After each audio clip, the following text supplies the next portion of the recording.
श्री शिवाय नमस्तुभ्यम हर हर महादेव। देखिए, हम सभी जानते हैं कि दिनांक 23 मई को गुरुवार के दिन वैशाख मास के पवित्र महीने की पूर्णिमा की तिथि है, यानी कि गुरु पूर्णिमा का बहुत ही विशेष और पवित्र संयोग बन रहा है।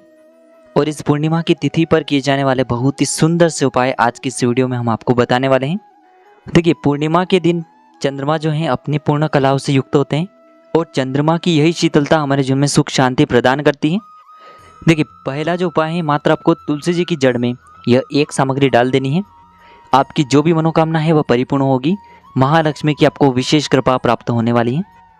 दूसरा जो उपाय है, हल्दी वाले दीपक का बहुत ही चमत्कारिक और विशेष उपाय होने वाला है, जो आपके जीवन से धन की जो भी समस्या है उन सभी को समाप्त करने वाला है। और तीसरा उपाय भी बहुत ही खास होने वाला है। हल्दी के 5 स्वस्तिक को आपको अपने घर पर इन 5 जगहों पर बनाने हैं। आपके जीवन का जो भी बुरा समय है, जो भी विपरीत समय है, वह सभी अच्छे समय में बदल जाएगा। तो देखिए, आज की जो सभी उपाय हैं, पूज्य गुरुदेव पंडित प्रदीप जी मिश्रा की कथा को सुन करके और समझ करके ही आपको समझाने का पूरा प्रयास करेंगे। लेकिन उससे पहले वीडियो को लाइक करें, चैनल को सब्सक्राइब करें और कमेंट में श्री शिवाय नमस्तुभ्यम या फिर ओम नमः शिवाय जरूर लिखें। देखिए, सबसे पहला जो उपाय है, विशेषकर यह जो उपाय है हल्दी वाला उपाय है। देखिए, आप सभी जानते हैं कि पूर्णिमा की तिथि पर चंद्रमा जो हैं अपनी पूर्ण कलाओं से युक्त होते हैं और विशेषकर चंद्रमा की शीतलता इस धरती पर पड़ती है। देखिए, पूर्णिमा की तिथि भगवान विष्णु को, माता लक्ष्मी को समर्पित होती है। और देखिए, इसी के साथ में गुरुवार का दिन भी है। गुरुवार का दिन भी भगवान विष्णु को समर्पित होता है। तो देखिए, आपको एक तांबे का पात्र लेना है। इसी के साथ में आपको चावल के 11 दाने लेने हैं। तो देखिए, आपको एक तांबे का पात्र लेना है। इसी के साथ में आपको 11 चावल के दाने लेने हैं और इसी के साथ में आपको एक चुटकी हल्दी लेनी है। अब देखिए, आपके पास जो 11 चावल के दाने हैं, इन्हें आपको जल के पात्र के अंदर डालने हैं। साथ ही साथ आपके पास जो एक चुटकी हल्दी है, इसे भी आपको इसी जल के पात्र के अंदर डाल देनी है। तो देखिए, आप ये जो जल है इसे पीपल के वृक्ष की जड़ में भी अर्पित कर सकते हैं। साथ ही साथ आप ये जो जल है इसे तुलसी जी के पौधे में भी अर्पित कर सकते हैं। यानी कि आपको ये जो जल है केवल एक ही स्थान पर समर्पित करना है। या तो आप पीपल के वृक्ष में समर्पित करें या फिर आपको तुलसी जी की जड़ में यह जल अर्पित करना है। घर की तुलसी जी में यदि आप ये जल अर्पित करते हैं तो आपके लिए सर्वोत्तम होता है। जब भी आप ये जल अर्पित करेंगे तब आपको ओम नमो भगवते वासुदेवाय इस मंत्र का लगातार जाप करते रहना होगा। और आपकी जो भी विशेष मनोकामना है, जो भी आपकी विशेष इच्छा है, उसे आपको जल को अर्पित करते समय बोल देनी है। तो देखिए, आपको ये जो उपाय है सूर्यास्त के पहले करना होगा। लेकिन जो व्यक्ति सूर्यास्त के बाद इस उपाय को करने वाले हैं, तो इसी उपाय को आप दूसरे प्रकार से भी कर सकते हैं। तो देखिए, आपको चावल के दाने लेने हैं। आपको 11 चावल के दाने लेने हैं। इसी के साथ में आपको एक चुटकी हल्दी लेनी है। तो देखिए, सबसे पहले तो आपके पास जो हल्दी है इसे आपको गीली करनी है और इस हल्दी को आपको उस चावल के अंदर डालनी है। यानी कि आपको इन चावल को पीला कर लेना है। अब देखिए दोस्तों, इसी के साथ में आपको एक चौमुखी दीपक लेना होगा। दीपक जो है आप आटे का भी ले सकते हैं, मिट्टी का भी ले सकते हैं। और दीपक के अंदर जो चारों ही बातियाँ हैं आपको मोली वाले धागे की ही लगानी है। अब देखिए, इन दोनों ही सामग्रियों को आपको लेकर के पहुंचना है पूर्णिमा की इस दिव्य रात्रि में आपके ही घर में तुलसी जी के पौधे के पास में। और आपके पास जो 11 चावल के दाने हैं, इन्हें आपको उत्तरमुखी होकर के तुलसी जी के पौधे में ही समर्पित कर देने हैं। ओम महालक्ष्मी नमः इस मंत्र का लगातार जाप करते हुए। अब देखिए, चावल के दाने अर्पित करने के बाद विशेषकर आपको एक बात का ध्यान रखना है। हमने पीले चावल इसीलिए अर्पित किए हैं क्योंकि गुरुवार का दिन है और गुरुवार की पूर्णिमा के दिन चंद्रमा अपनी पूर्ण कलाओं से युक्त होते हैं। अब देखिए, आपके पास जो चौमुखी दीपक है, इसे भी आपको तुलसी जी के पौधे के पास में ही प्रज्वलित करना है। पूज्य गुरु जी की कथा के अनुसार आपको दीपक तुलसी जी के बिल्कुल पास में प्रज्वलित नहीं करना है।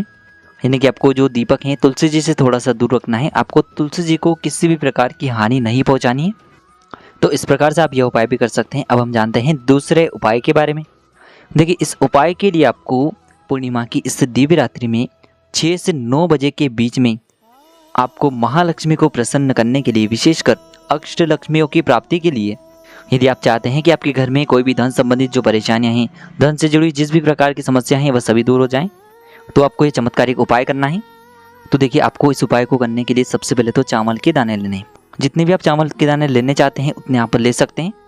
अब देखिए, इसी के साथ में आपको एक दीपक लेना है। दीपक आप चाहे आटे का भी ले सकते हैं या फिर माटी का भी ले सकते हैं। विशेषकर आपको ये जो उपाय है अपने घर पर ही करना है। अपने घर से आपको बाहर नहीं जाना है।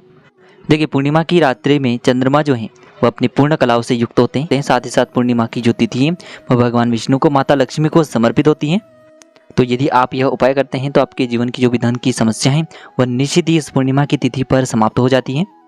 तो देखिए आपने जो चावल के दाने लिए हैं इसी के साथ में दीपक के अंदर आपको हो सके तो लाल रंग की जो बाती आती हैं मोली वाले धागे की, उसी बाती का आपको इस दीपक के अंदर प्रयोग करना है। और इसी के साथ में आपको इस दीपक के अंदर एक चुटकी हल्दी डाल दी है। अब देखिए आपको बहुत ही ध्यान से समझना है, जहाँ कहीं भी आपके घर में महालक्ष्मी की तस्वीर हैं, प्रतिमा है, उनके सामने सबसे पहले तो आपको एक लाल कपड़ा बिछाना है।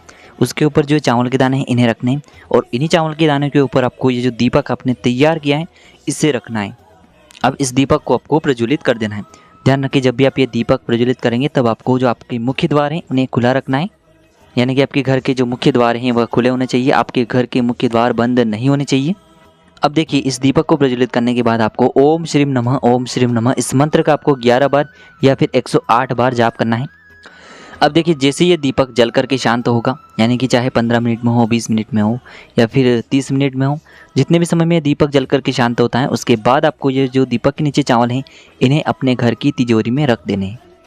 तो देखिए इस प्रकार से आप ये दीपक प्रज्वलित कर सकते हैं। इसी के साथ में आप इस दीपक को जहाँ कहीं भी आप अपने घर में धन रखते हैं वहाँ पर भी रख सकते हैं, लेकिन दीपक की जो बाती है इसका मुख विशेषकर आपको उत्तर दिशा की ओर ही रखना होगा। तो महालक्ष्मी की फ़ोटो भी आपको इस प्रकार से रखनी है कि जो दीपक की बाती है उसका मुख भी उत्तर दिशा में हो और महालक्ष्मी का मुख भी उत्तर दिशा में हो। तो इस प्रकार से आपको ये दूसरा उपाय कर लेना है। अब हम जानते हैं तीसरे उपाय के बारे में। विशेषकर आपको हल्दी के 5 स्वास्तिक अपने घर पर इन 5 जगहों पर बना देने हैं। देखिए यह उपाय भी आप इस पूर्णिमा की दिव्य रात्रि में रात्रि 6 बजे से 11 बजे के बीच में किसी भी समय में कर सकते हैं। देखिए यह उपाय भी जब भी आप करेंगे तब आपके घर के जो मुख्य द्वार हैं वह इस उपाय को करते समय खुले रहना चाहिए। तो देखिए आपको हल्दी के 5 स्वास्तिक बनाने होंगे। आपको एक चुटकी हल्दी लेनी है, इस हल्दी में आपको जल मिलाना है और इस हल्दी को आपको अपने सीधे हाथ की चीटी उंगली के पास वाली जो उंगली होती है अनामिका उंगली उसमें लेनी है। और इस हल्दी का जो सबसे पहला स्वास्तिक है इसे आपको अपने घर का जो मंदिर होता है वहाँ पर आपको हल्दी का पहला स्वास्तिक बनाना है और थोड़े थोड़े चावल के दाने आपको इन स्वास्तिक के ऊपर भी डालने हैं। तो इस प्रकार से आपको पहला स्वास्तिक अपने घर के मंदिर पर बनाना है, फिर आपको थोड़े से चावल के दाने उस स्वास्तिक पर डाल देने हैं और इसी के साथ में आपको ओम महालक्ष्मी नमः इस मंत्र का जाप भी करना है। अब देखिए दूसरा जो स्वास्तिक है इसे आपको अपने घर का जो मुख्य द्वार होता है, मेन गेट होता है, वहाँ पर आपको दूसरा हल्दी का स्वास्तिक बनाना है, फिर थोड़े से चावल के दाने आपको वहाँ पर भी डालने हैं और आपको ओम महालक्ष्मी नमः इस मंत्र का जाप करना है। तीसरा स्वास्तिक आपको अपने घर की तुलसी जी का पौधा जहाँ भी है वहाँ पर बनाना है और आपको वहाँ भी थोड़े से चावल के दाने डालने हैं और आपको महालक्ष्मी नमः इस मंत्र का जाप वहाँ पर भी कर लेना है। तो तीसरा स्वास्तिक आपने तुलसी जी के पौधे के वहाँ पर बना लिया है। अब चौथा जो स्वास्तिक है इसे आपको अपने घर के रसोई घर में बनाना है और वहाँ पर भी आपके थोड़े से चावल के दाने डालने हैं और आपको ओम महालक्ष्मी नमः इस मंत्र का जाप करना है। और पांचवा और अंतिम जो स्वास्तिक है जहाँ कहीं भी आप अपने घर में धन रखते हैं वहाँ पर आपको 5वें स्वास्तिक का निर्माण करना है। फिर अंत में थोड़े से चावल के दाने आपको वहाँ पर भी डाल देने हैं और आपको ओम महालक्ष्मी नमः इस मंत्र का जाप करना है। यानी कि प्रत्येक स्वास्तिक को बनाने के बाद चावल के दाने डालने हैं और इसके बाद आपको ओम महालक्ष्मी नमः इस मंत्र का जाप अवश्य करना है। तो दोस्तों इस प्रकार से आज की इस वीडियो में हमने आपको पूर्णिमा की इस महातिथि पर किए जाने वाले 3 महाउपाय बताएं, जो भी आपके लिए उचित हैं, सरल हैं, उसे आप कर सकते हैं। यदि उपाय से जुड़े हुए किसी भी प्रकार के सवाल रहते हैं तो कमेंट में पूछ सकते हैं। उपाय को करते समय आप किसी भी प्रकार की गलतियां न करें। श्री शिवाय नमस्तुभ्यम। हर हर महादेव।